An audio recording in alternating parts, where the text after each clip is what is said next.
उस बेचारे बच्चे पंकज की तो कोई गलती भी नहीं, पता नहीं कैसे ये इन सब के चंगुल में फंस गया। शुरुआत में परिवार वालों को भी कुछ समझ में नहीं आ रहा था, लेकिन जब बात हाथ से निकलती जा रही थी, जब उन्हें लगा कि बात अब हाथ में नहीं है, तो उसको संभालने के लिए उनके भी हाथ पांव ठंडे। नमस्कार, स्वागत है आपका आपके खुद के चैनल गुमनाम है कोई में।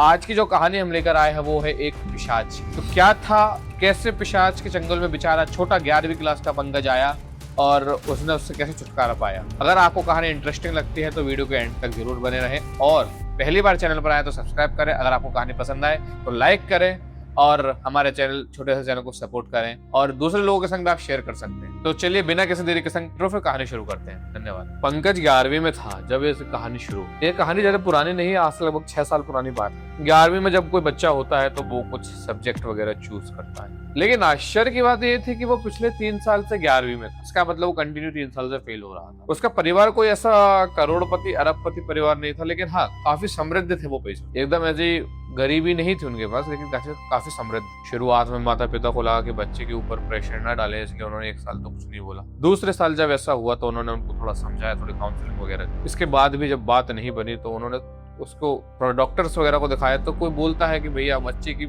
स्थिति है, हो सकता है कुछ प्रॉब्लम हो, इसलिए वो थोड़ा सा ऐसे वो कर रहा है, वीक हो पढ़ाई में। उसके भाई समझाते, उसकी बहन वगैरह जो थी सब वो समझाते थे। वो पढ़ना तो चाहता था, लेकिन कुछ चीज ऐसी थी उसके संग जो उसको पढ़ने नहीं देना चाह रही। ये यूं कहे कि उसको आगे बढ़ना नहीं देना चाह। वो जब भी कुछ याद करने की कोशिश करता वो भूल जाता, कुछ बोलने की कोशिश करता तो मुंह से शब्द निकलते।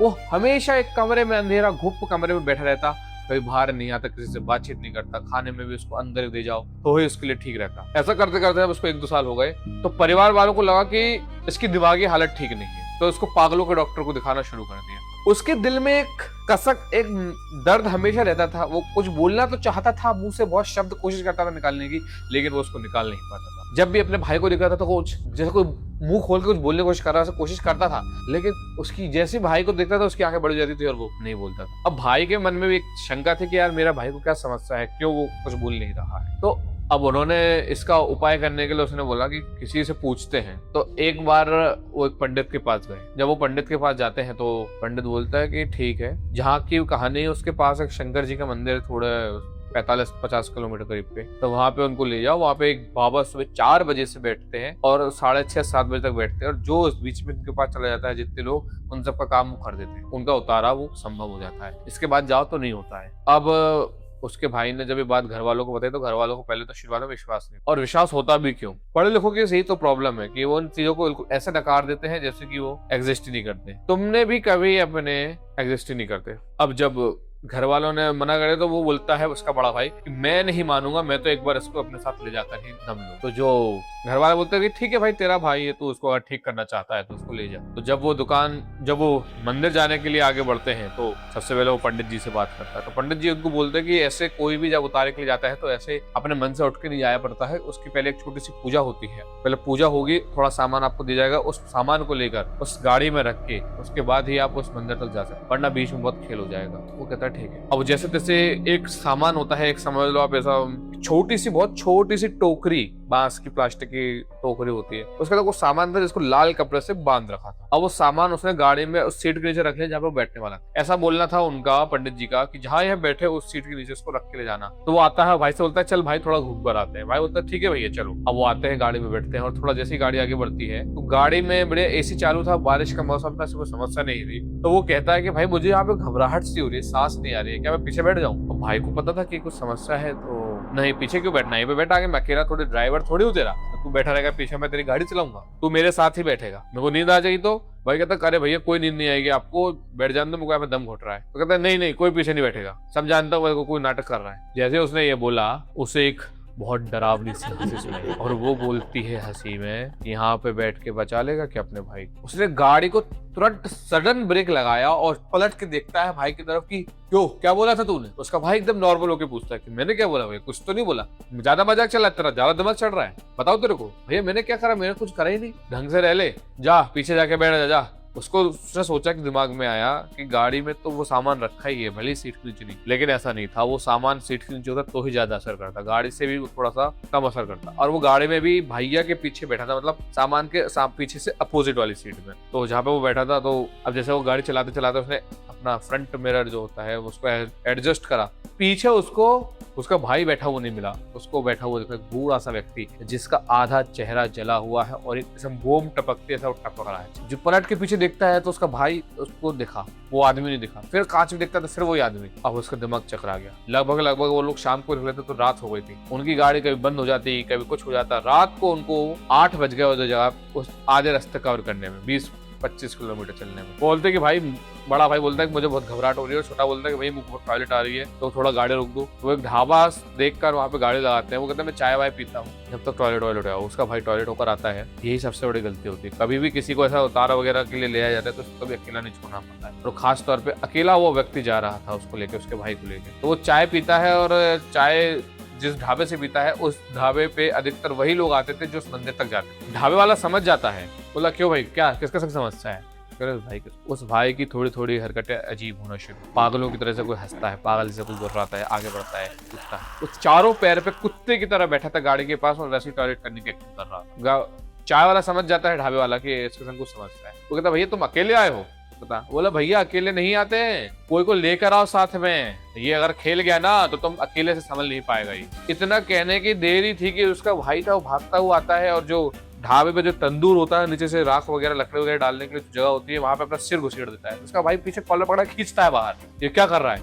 और जो उसका भाई था वो गिरते से ही आओ देखता है ना था और ऐसा भागना शुरू कर देता है बीचों बीच रोड तक, हाईवे की तरफ भागता जाता है। और जैसे वो हाईवे पे जाता है इधर से ट्रक आता है और ट्रक आकर उसको इतनी जोर की टक्कर मारता है कि वो उछल के दूसरी तरफ से आता है। ट्रक की टक्कर का साउंड। अब जैसे वो पकड़ने जाता उससे पहले ही जब वो गिर गया तो वो देखकर बहुत ज्यादा एकदम फूट फूट के रोने लगा कि मेरे माँ बाप ने मुझ पर विश्वास करके मेरे भाई को भेजा था। सीधी सी बात है, अगर इतनी जोर से किसी को ट्रक पे टक्कर पड़ती तो बचता नहीं। ढाबे वाला भी कह रहा था, मैंने बोला था अकेले मत जाओ, ले गई वो चीज उसको साथ। लेकिन जो लोग उधर दूसरी तरफ जाके देखते वो देखते तेरा भाई जग रहा है, बैठा है, हंस रहा है।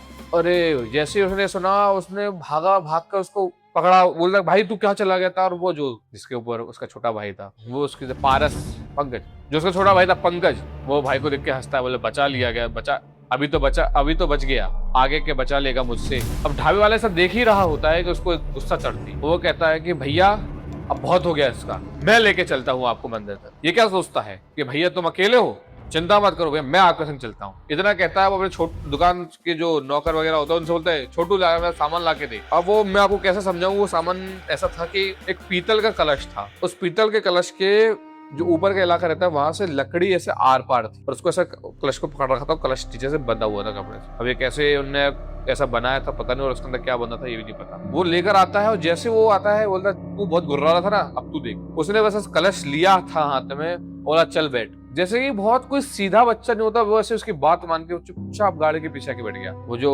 ढाबे का मालिक था वो भी उसके पीछे आके बैठ गया और बहुत देर तक वो गुर्राता रहा, खिसियाता रहा।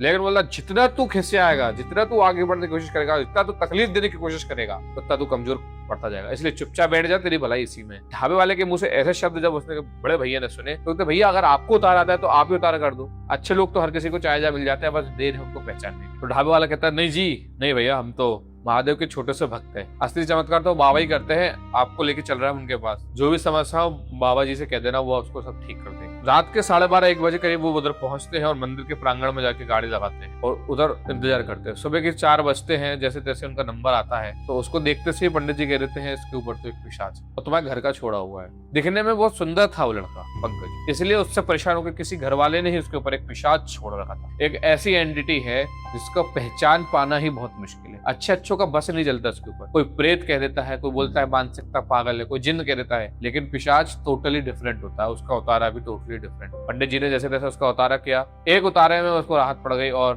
उसको 7 बार पेशी देने के लिए बोला। परिवार से इतने कमजोर नहीं थे तो वो घर पहुंचा रिटर्न भाई को लेके। तो उसका भाई जैसे 3-4 साल बाद होश में आया। भाई बोलता है, पंकज जो था बोलता है कि भैया मुझे तो कुछ याद नहीं है, मैं तो यहीं पर आके जागा हूँ। मंदिर कहाँ गए थे पर? मतलब समझ रहे हो आप, रास्ते घर से लेके मंदिर तक का उसको कुछ भी याद नहीं क्या हुआ, कौन था उसका। पिशाच को सब चीजें पता थी, पिशाच था। लौट के जब आया तब उसको होश आया। तब वो कहता है कि भैया मैं आपको बोलना तो बहुत कुछ चाहता था, लेकिन जैसे मैं कुछ बोलना चाहता के लिए मुंह खोलता तो वो अपना बड़ा सा मुंह लेकर आपके पीछे खड़ा हो जाता, जैसे कि आप पूरा पूरा निकल जाएगा। इतने से मैं बहुत डर जाता था, इसलिए मैं आपसे कुछ भूल नहीं पाता था और अंदर ही अंदर रोता रहता था, घुटता रहता था। और उसके भाई ने कितना सहा है इतनी सी उम्र में, आप सोच सकते हो कितनी खतरनाक एंटिटी है ये। जब उतारा वगैरह हो गया, सात पेशी हो गई, तो पूरे परिवार के संग, पैसों से कमजोर नहीं थे लोग, अच्छा सा गिफ्ट, महंगा सा गिफ्ट लेके जाते हैं और ढाबे वाले को गिफ्ट। ढाबे वाला खूब मना करता है, खूब मना करता है, लेकिन उसको जैसे जैसे भगवान की सौगंध वगैरह देके सामान दे दिया जाता है। मंदिर में भी खूब अच्छे से दर्शन करके चढ़ावा चढ़ाते हैं। तो भगवान ने समय रहते जब